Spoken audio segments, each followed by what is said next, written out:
Welcome to the Eastman Dental Podcast, where we hope to inspire, motivate and provide education from our guests' experience. This week we are delighted to be joined by Ben Tighe. At the Eastman Dental Hospital, Josh and I are hugely privileged to work with some amazing colleagues.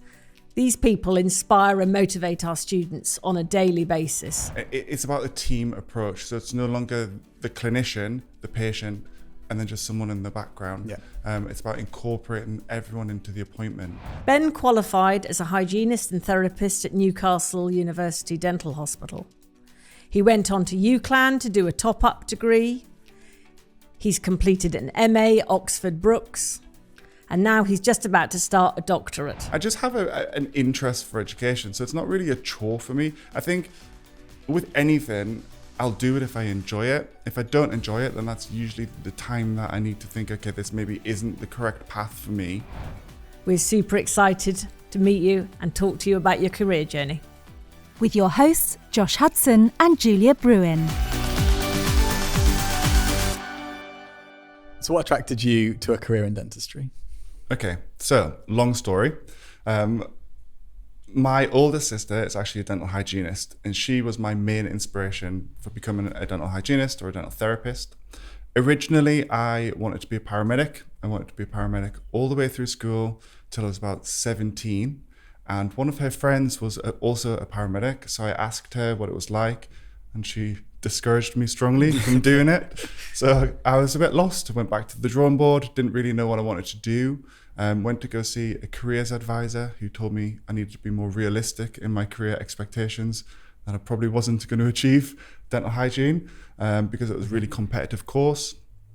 So done my A-levels, all my friends went off to university, and I again felt a bit lost. So my older sister helped me. She got me a job as a trainee dental nurse in a practice, and I worked there for 2 years. So I trained as a dental nurse beforehand, and then worked with a variety of different clinicians, different practices, NHS, private, and then I decided to apply for Newcastle, and I got on.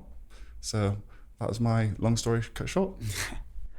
So that's quite interesting for a few different things. So first of all, the whole paramedic and then being put off doing that, and then the career advisor as well. Do you think that conversation with that career advisor really changed whether you were going to apply? How do you think that affected your decision, or do you think that you were always going to take that little gap before pursuing a particular thing? I think it was definitely a blow to my confidence. I'm not necessarily sure it was a bad one. Obviously I was 17, 18, a bit naive. So yes, it was a blow, but I think it made me realize actually I do need to work a lot harder if I want to actually get into dental hygiene. I think for Newcastle there were only 10 spaces, so it was actually really competitive.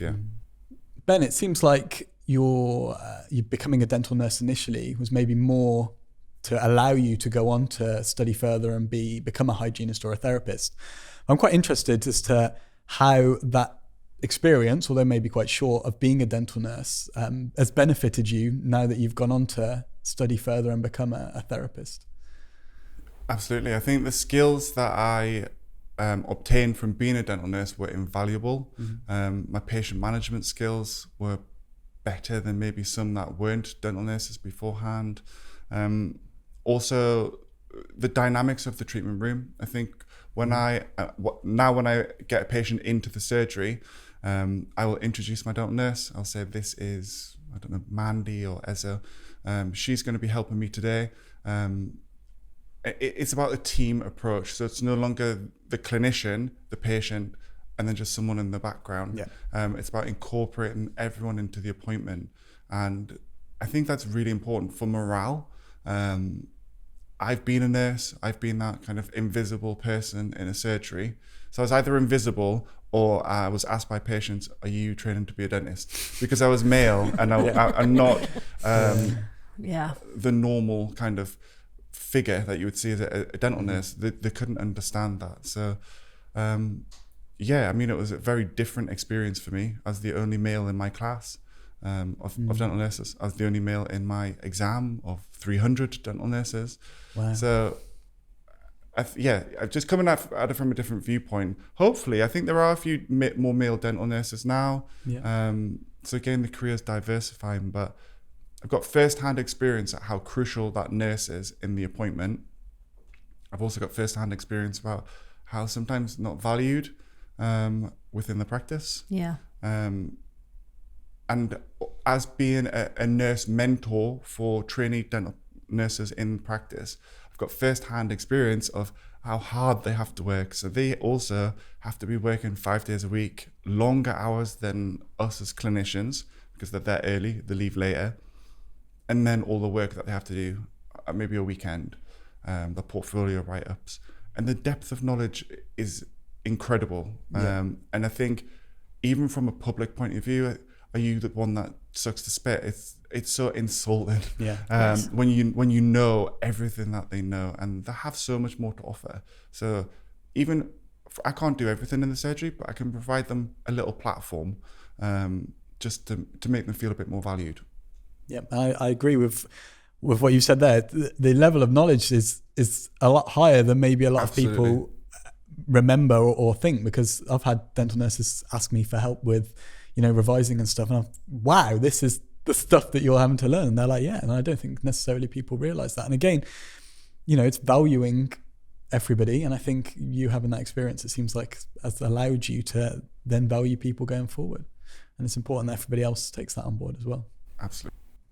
I think you make some really interesting points, Ben, about working with a dental nurse. And I have certainly worked with a dental nurse for the last 15 years. So I've been very fortunate in that sense, because that was perhaps before what has now become, hopefully, the new norm, that people are expecting to work with a dental nurse. And certainly COVID has been our friend in this sense, isn't it? With people now working in general dental practice and all over, with a dental nurse by the side of them, and very, very valued member of the team.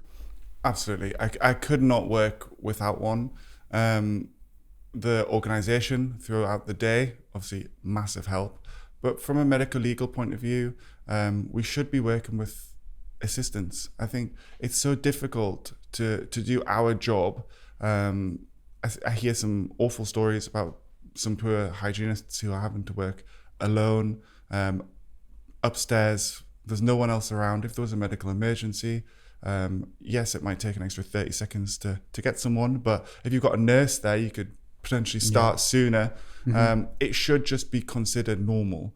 A dentist maybe wouldn't work without a nurse for an exam, but we are expected to provide treatment Yes. without a nurse. And I think when you look at it like that, it goes from history, where it was the norm, but things change, things move on. Litigation is a huge issue within our profession. We're all fearful of it. So we need more nurses, really.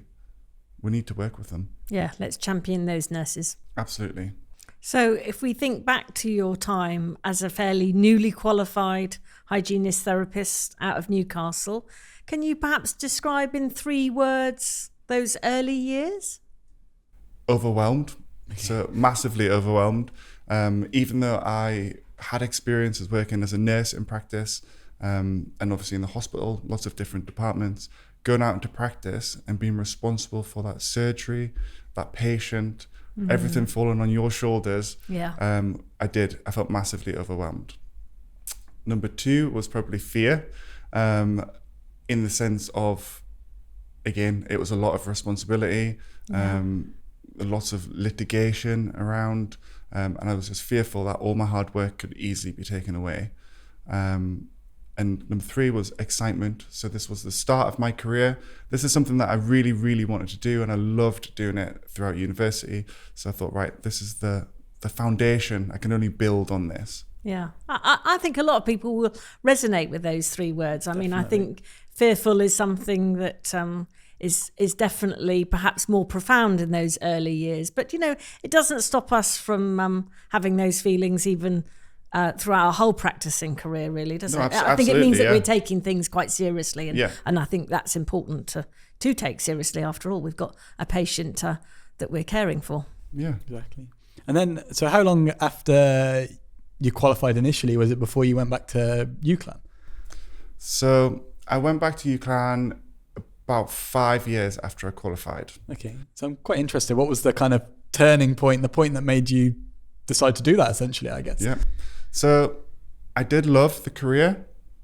I loved it throughout university, and I loved it at the start. But the monotony of, I felt like a machine almost. It was time constraints, I had to do a lot of things myself. I didn't have a nurse at that time. And I just lost my love of dental hygiene. And all my history, so my nursing, my diploma was all dental related. So I actually thought, if I need to leave this career, what else can I do? Because everything that I've studied so far has been dentistry. So I thought, if I go back and get a degree, instead of a diploma, top my diploma up to a degree, then I've got more options if I do need to go somewhere else, or if I do need to do something else. So can you perhaps talk us through that process of topping your diploma up? Because I'm sure that lots of listeners will be thinking, that might be something that I might want to do. So can you talk us through that? You've got a certain amount of credits for a diploma. And if you want to do a degree, then you need the top-up credits. So it was 3 modules. The first module, I can't remember the name of it, but it was a lot of anatomy, physiology. Second module was teaching, or facilitating teaching in a healthcare environment, which is what obviously gave me my love for teaching. And we'll come back to that. And the third module was the dissertation. So we had to do a dissertation, a bit of research piece. It was a mini systematic review. Okay. And how long did that take, that process of topping up? You could do it in a year. There were some students that done it in a year if they were part-time. Obviously, I was still working full-time, and I was traveling up on the Friday night and doing it on a Saturday. So I decided to do mine over 2 years. So I'd done the first 2 modules in the first year. The third module, the dissertation, I'd done in the second year. And you were doing all of this while working? I was working full-time. I was doing Monday to Saturday, except the days that I was at uni in Preston. I'd take the day off on the Saturday to go. Wow, that's a busy man. Very I had intense. Sundays off. God, well, Yes.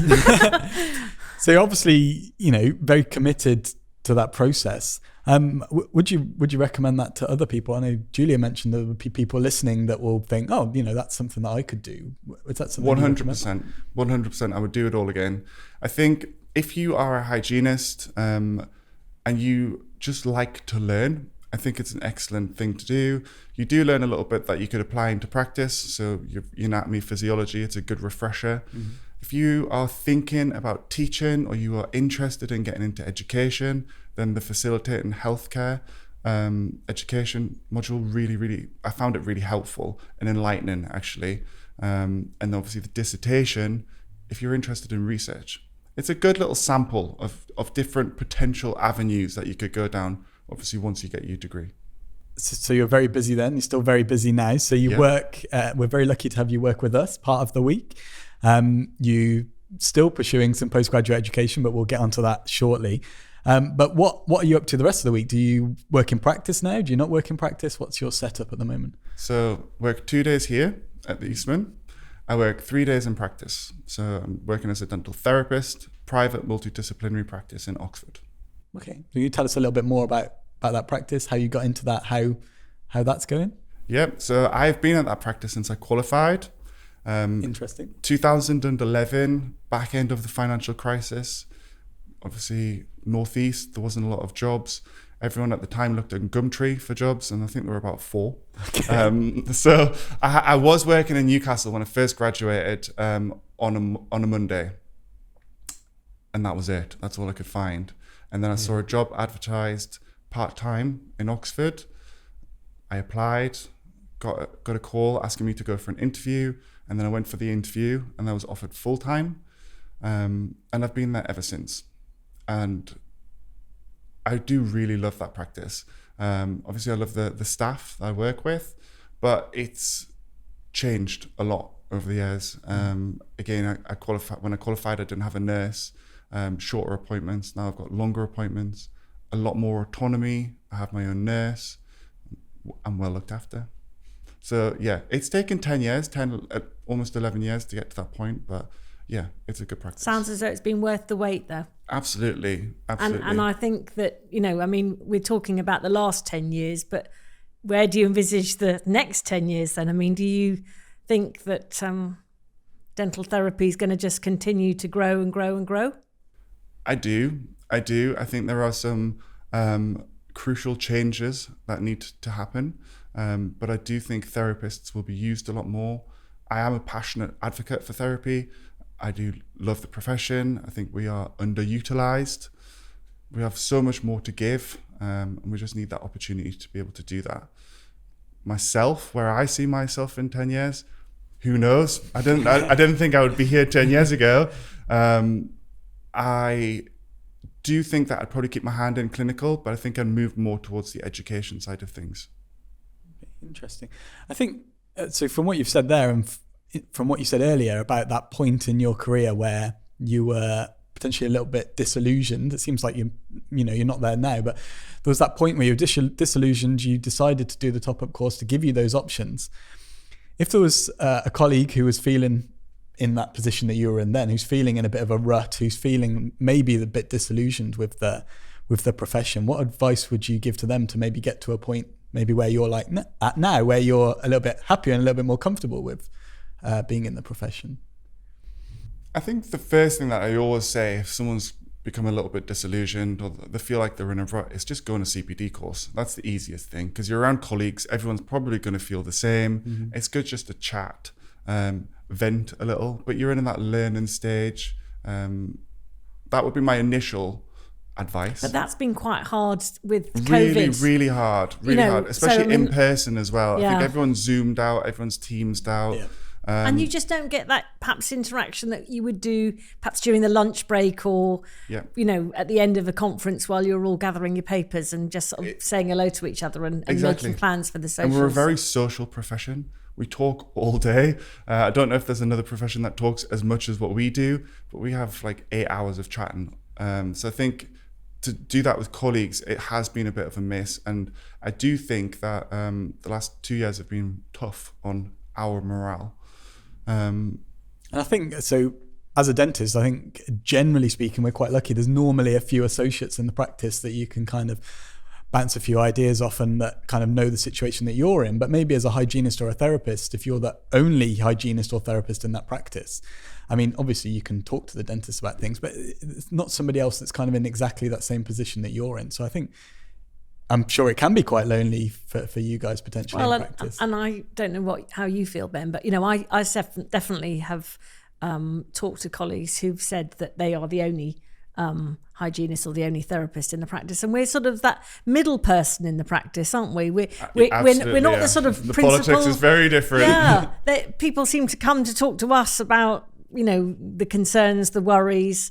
And that's both from the people that might be considered under us, in other words, our dental nurses and our receptionists. And then we're also getting a need for support by our dental colleagues, our dentists that we're working alongside. So I think we're in quite a privileged position almost in a way. I agree. I think our room really is the hotspot of the practice. It's where everyone likes to come. Even patients prefer to come to us, I would say. As a whole, we've got dentist colleagues that come and chat to us in our surgery, nurses, receptionists. Yeah, it's like the agony aunt room. Everyone comes to the hygienist or the therapist. So CPD, try and speak to people for the first piece of advice for those colleagues in the rut. Is there anything else that you'd recommend? Because, I mean, I'm sure we'll get onto it in more, but it seems like you've gotten to a point now where you've found that kind of little niche in education, that interest that you have. Do you have any advice for somebody else to try and find their niche? Is that the advice, to try and find something that you're interested in? Yeah, I think you need to be true to yourself. I think there is a lot of pressure, especially on new grads. Everyone needs to get a social media account. Everyone needs to be an influencer. And if they haven't got certain followers, no one's going to be interested, I think. But do you think that with that, sorry to interrupt you there, but I wonder whether that's because we've had 2 years of not being at conference and people are now deciding that they have to perhaps be a bit more creative about the way that they perhaps share their information, communicate with people. And I think that's good. I think it has increased certainly hygiene and therapy awareness from a lot of people being on social media. And I don't think social media is a bad thing. I just think the pressure associated with people wanting to be successful is a bad thing. Yeah. Because they're good clinicians that maybe just need a little bit more experience, or it might not be the right thing for them. And it's the pressure that they put on themselves to be something that I think is hard. I think I would find it really hard as a new grad with the added pressure. I think that's definitely true. I think that goes back to what you're saying about speaking to people as well, because if your only interaction with your colleagues is social media, where it's perfect anatomy on restorations, exactly, and you're not achieving that, which, let's be honest, a few years after graduation you're not going to be, you need that kind of grounding, if you like, of speaking to someone at your level that's like, oh yeah, I messed up something the other day, or I had real difficulty with this, that, or the other. Exactly. And it's important to get that. You don't see the mistakes, you only see the good things. Exactly. So I think that having that in the back of your mind would put added pressure on what is already a very tough few years when you first graduate. Yeah. So if you think about perhaps dental education or the dental industry, either one, do you think there's anything out there that we should all start doing or stop doing in relation to what we've just all been talking about? I think we need to, certainly as a profession, we maybe need to value our knowledge a lot more and our skill set. That's something that I do try and incorporate within my kind of post-qualification teaching, because I do think that's lost quite quickly. Once we qualify, we get into a rut. And going back to my previous experience, probably where I was as well, I didn't value myself or my trade, so to speak. I did become this kind of machine that was just doing treatment. But it sounds like perhaps that wasn't in the best environment. It sounded like you've worked in a couple of different practices, and you've said that you've been in one practice since the day, almost since you qualified. So clearly, if you've got the right environment, that makes a colossal difference. Absolutely, you do need supportive colleagues. I think your colleagues, you're with them a lot more than I'm with them a lot more than I am my own family. So you do need to kind of gel with them and become cohesive and work as a team. And I think not being afraid to make mistakes. They're not mistakes, are they? Yeah, they're opportunities. Exactly, it's okay to make a mistake, or it's okay not to feel okay. Again, it's the pressure that we put on ourselves to be perfect all the time. And a happy practice makes for happy patients, right? Exactly. Yeah, exactly. My patients love coming to see me, just for a chat, if anything else. So we talked about this, the top-up element of your career where you decided to go back and get that degree and the reasons for that. And then you decided to go and do some more postgraduate training. I did. And you decided to go and do your MA in education. So what's the story behind that? How did that come about? I just got the results from my top-up in March, and I applied for my job here in April. And then I got a call in July to say that I'd been accepted, which was great. I thought, fabulous. But I don't know how to teach. So I enrolled onto a postgrad certificate in higher education at Oxford Brookes, which isn't far from my practice now. So I thought I could go there in the evening, or as COVID hit, online, and study. So I done that first. I put my postgrad certificate in higher education, I completed, and then it was just that hunger for knowledge. It's just well, what else can I do? I want to know a little bit more about assessment. I would like to know a bit more about how to implement this. So I used those credits to then go on and do my master's, which was amazing, enlightening, extremely, extremely difficult because it was pandemic. And a lot of it moved online. And when you do postgrad study, you do need your supervisor. Or I don't want to say beck and call, but you contact your supervisor a lot, asking for advice and help, because that's what they're there for. Doing that over Zoom whilst there's a global pandemic and you are trying to get students qualified, ringing patients in your practice. Because we were really all obviously difficult. working during COVID. I mean, so it's not like, I'm sure I didn't some have of the these time people, some of these people that you might have been doing your MA with might not have been in that same environment. Exactly. So, yes. So it was a very, very challenging time. I ended up leaving everything till pretty last minute. So I had 6 weeks. Doesn't make you a bad person. Yeah, exactly. Every time I do any study, I always think I'm going to be prepared, but left it to last minute. But again, that wasn't a bad thing because I really immersed myself in it for 6 weeks. Yes, it was very tiring, had to meet deadlines, but I do feel like I got a lot out of it. So you've now, I mean, my goodness, we were just talking about a master's, but let's talk about the here and now. I mean, and the here and now is that you are about to start a PhD. I mean, goodness, this thirst and hunger for continuing education is something to be admired, inspired, and be motivated by. Please tell us more. Again, I don't know whether it's that careers advisor in the back of my head that said, you're never going to achieve, you need to be more realistic. That's churning me on. Done my master's, done my dissertation, was interested in the outcome. So it was about assessment literacy within dental hygiene and therapy institutions across the UK. So I wanted to look a bit more about assessment and how it was implemented and what the tutors knew about assessment. One of the big things that came out of it was actually surrounding mental health and the pressures on tutors to deliver and mark assessment, and how it's often not incorporated within the day. So it's an additional task that usually gets taken home. So I found that really interesting. It's not what I set out to research, it's what came out of it. A happy accident about assessment. Yeah, exactly. So I sat on it. I got my grade in March, and I wasn't going to do anything. I was going to have a year off. That was it. I needed a break. I'm delighted to hear that you wanted a break. I wanted a break for a short period of time. So I started thinking about it and started looking into what else I could do after. I never thought that I'd do a doctorate. It wasn't something that was on my radar. And I looked again on Oxford Brookes. That's where I'd done my master's.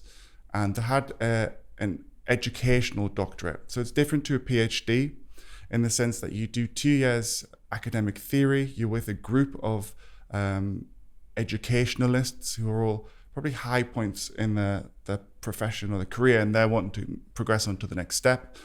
And you are trained to be a researcher. So it's how to research. You're preparing your interests to how to present that, how to get it published. So we do 2 years of that. I've almost completed year one, so I've got another year.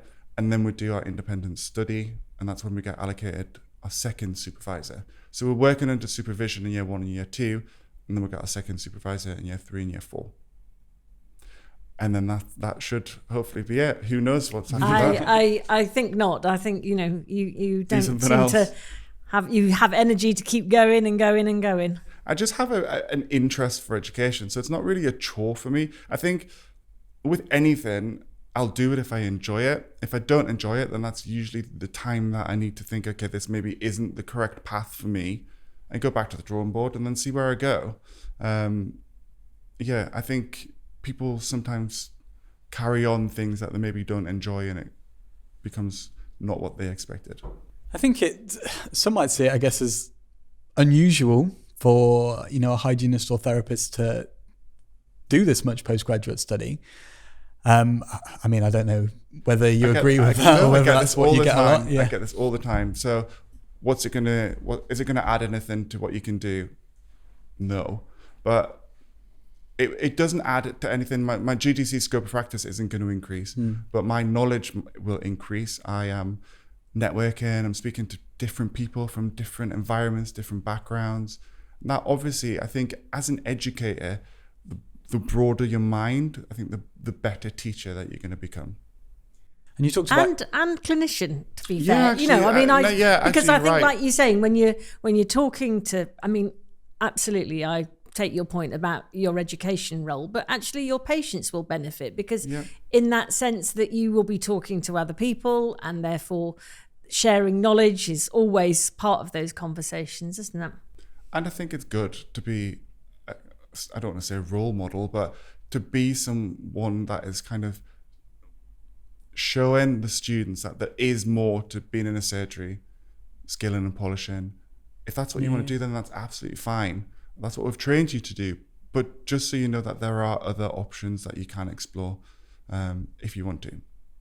A whole host, aren't there? Yeah. A whole host of loads of different things opportunities. that you can do. And that's exactly why you're here, and that's exactly why That's we want. Gone full circle. Yeah, you want people to be aware of that. And I think you said about your careers advisor, you know, maybe pushing you on a little bit in terms of going forward. And people generally might just have this feeling of, I can't do that. That's not something that I can do. That's not something that anybody expects me to do. And I think it's important that everyone's aware that that's not the case, and you can do whatever you want to do. If you want to go and do postgraduate education, then you can do it. There's no reason not to. And somebody obviously made a judgment about you, and you've definitely proven them wrong. And I think plenty of other people can follow that role model, if you like, of what you're doing. Hopefully. Great, inspiring story. Thank you very much, Ben. So we've talked about kind of your education role from an academic point of view. But what I'd like to touch on, and we can all get involved in this conversation because we're all clinical tutors here at the Eastman Dental Hospital. What led you to decide that you wanted to apply for the job here, and then you obviously got the job? And would you recommend other people get involved in education? So definitely recommend people getting involved in education. Mm-hmm. It doesn't have to be a role in undergrad education. It could be running a CPD course on something that you find really interesting, an experience that maybe you have in clinical practice, but someone else might not have. I think when you're in education, you value your knowledge a lot more, and you underestimate what you know and what someone else might not. So being able to pass that on is obviously really helpful. What made me apply for this job? It was in my training, actually. So the hygiene and therapy students at Newcastle taught the BDS a little bit about supragingival scaling. Okay. And I remember I had a group of 5 dental students teaching them how to scale, showing them what scaler to use and where. And it was actually one of my tutors that said, have you ever thought about becoming a tutor? Get some experience, but then would love to have you back as a tutor at the hospital. Mm-hmm. And it never left me. And I thought, yeah, like I really enjoyed that session. It was a snippet. It was maybe a couple of hours, but I really enjoyed it. So it never left me. I just always thought I needed more experience. And then you never think that you have enough experience. So you always think, I need more, I need more, I need more. So it's their loss and our gain, I think. Exactly, really. Yeah, exactly. I never went back up home and applied for the Eastman. I was very nervous at the interview. But you got it? But I got it, yeah. I think we can all relate to that, definitely. I think, again, from my own experience, it definitely, to be able to teach something, you definitely need to have in-depth knowledge of that, and that makes you a better clinician just in that process.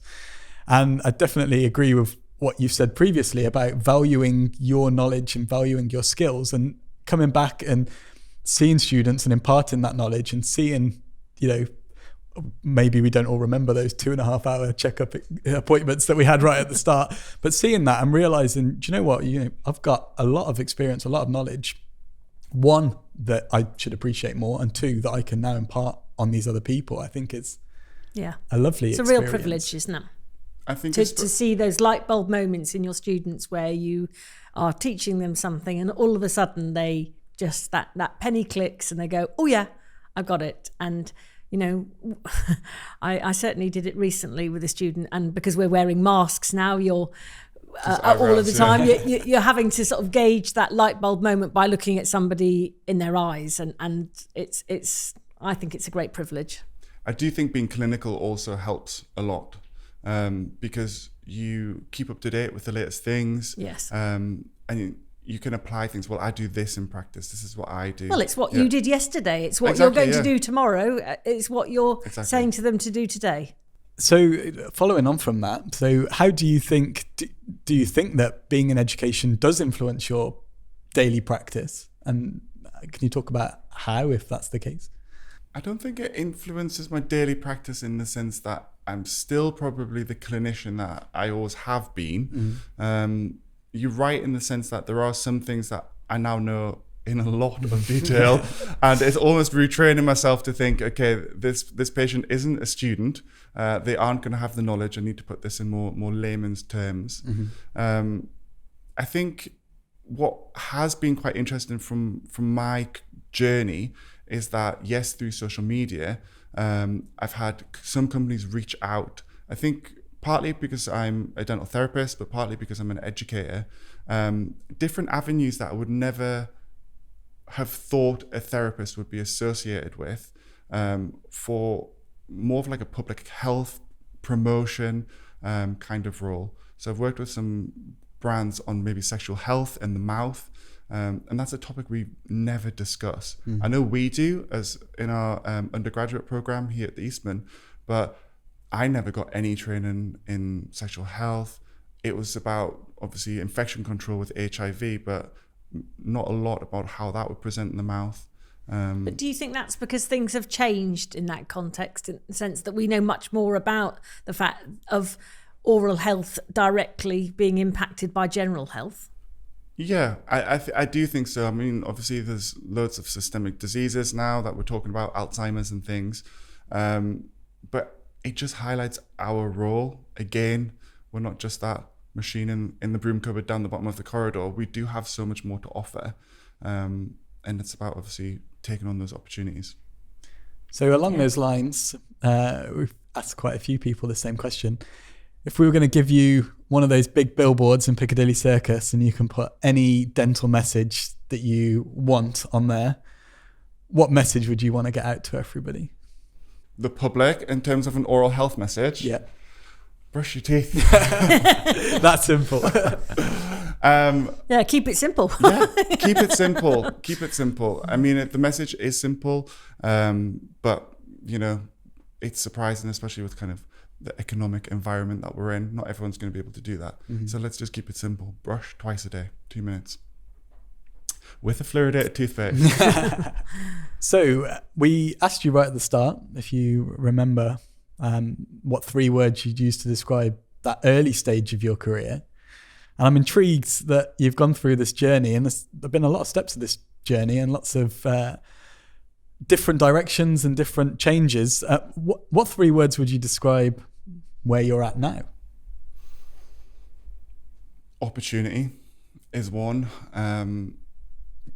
Going back to that point where I thought disillusioned, is this where I want to go? Is dental hygiene actually the career for me? Whereas now I think there is so much opportunity for therapists and hygienists. We have people actively advocating for the role now.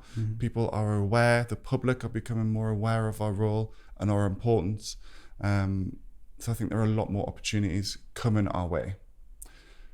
2, I want to say contentment. I know I don't maybe seem content, but I think just being content in your journey. Yes, push forward, you know, be that best person that you're going to be, but you've got to enjoy the ride as well. If there's no point in doing it if you're going to be really unhappy. You've got to make sure you're doing it for the right reasons and you're doing it for yourself. And probably valued. Okay. Perhaps once more with meaning. I mean, you know, you feel valued. It's kind of like quite an emotional thing when you say, what 3 words do you sum up yourself now? Yeah. I feel valued. I think people actually value my opinion, value me in the team, whether that's my experience, obviously different journeys, everyone brings everything different to the table. But I just feel a lot more valued now. Feel happy, confident, content. That's great. Couldn't ask for anything and more. We are definitely appreciative of you. So you are definitely valued in this department, that's for sure. And then finally, we touched on this earlier a little bit, but what are your plans for the future? Obviously, there's this postgrad education element that you still got a few years left to get through. But after that, where do you see yourself going? What are your plans? Probably goes against my PDP, which I should have everything planned out and what I should be doing at what year. I think For now, it's again enjoying the journey on my educational doctorate, enjoying the journey within the role of education. Obviously, we have transitioned from a diploma to a BSc. That in itself has been an experience. I've gained a lot from that. Yep. Clinical practice, again, is changing. We're doing a lot more in practice, obviously implementing therapy maybe where we wouldn't have 5 years ago. I don't know in 5 years' time. I really don't know where I'm going to be. Hopefully I would have finished my doctorate. If I don't, do you know what? Then it's fine. Like I'm happy to say I've tried it and maybe it hasn't gone the way I wanted it to go, and I feel okay with that. I think just ensuring that I'm still happy and I'm still in a comfortable position is my goal, really. God, it should be a goal for all of us, really, shouldn't it? 100%. Keep it simple. Again, go back to that message. Just making sure that I'm happy in my job is really important to me. And it's exciting to know that there's different opportunities there. Absolutely, yeah. I think you just need and to... inspiring. You know, I mean, really, you are somebody to admire, to be admired. Thank you very much. Definitely. Thank you. Thank you very much for coming in, Ben. It's been an absolute pleasure. Thank you. Thank you for having me. We hope you've enjoyed listening to this episode. We would love to hear your suggestions for future guests. Remember to follow us on social media using hashtag the Eastman Dental Podcast. And if you like what you hear, please like, share, subscribe and listen out for future episodes.